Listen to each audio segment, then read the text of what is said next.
School service commission বা SSC যে নতুন মামলা হয়েছিল, নতুন কেস হয়েছিল, সেই এসএসসি নয়া নিয়োগ বিজ্ঞপ্তি সংক্রান্ত মামলার শুনানি শেষ। হাইকোর্টে আপাতত রায়দান স্থগিত রয়েছে।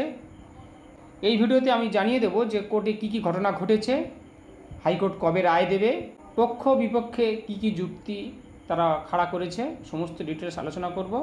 অবশ্যই প্রথম থেকে খুব মনোযোগ দিয়ে এটা ফলো করবে, কারণ এটার উপর দাঁড়িয়ে রয়েছে রাজ্যের কয়েক হাজার ছাত্রছাত্রীদের ভবিষ্যৎ, তাদের কর্মসংস্থানের ভবিষ্যৎ।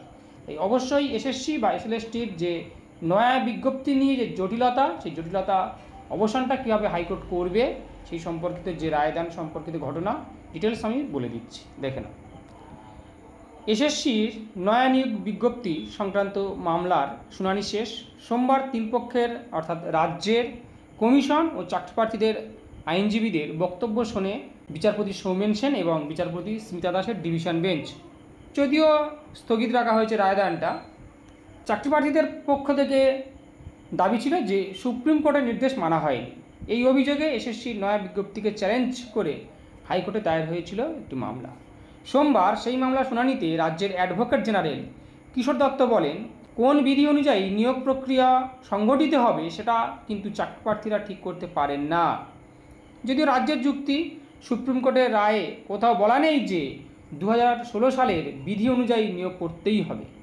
কমিশনের কাছে আজকের দিনে দাঁড়িয়ে তিনটি বিধি আছে, 2016 সালের বিধি, 2019 এবং 2025 সালের বিধি। যে সিদ্ধান্তই গ্রহণ করা হোক না কেন সেটা পড়ুয়াদের ভালোর কথা চিন্তা করেই।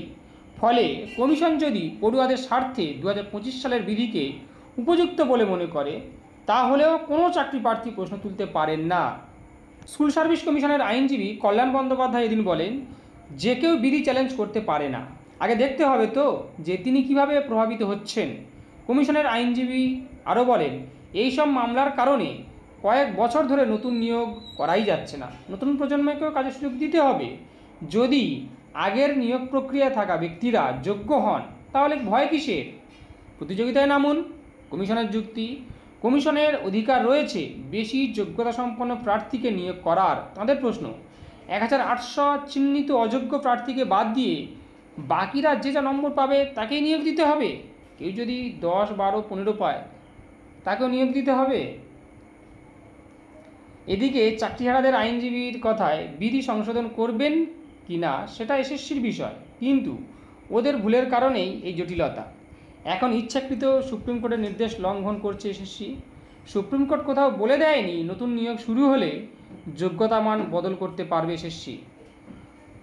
এই সমস্ত ঘটনা হাইকোর্টেও ঘটেছে।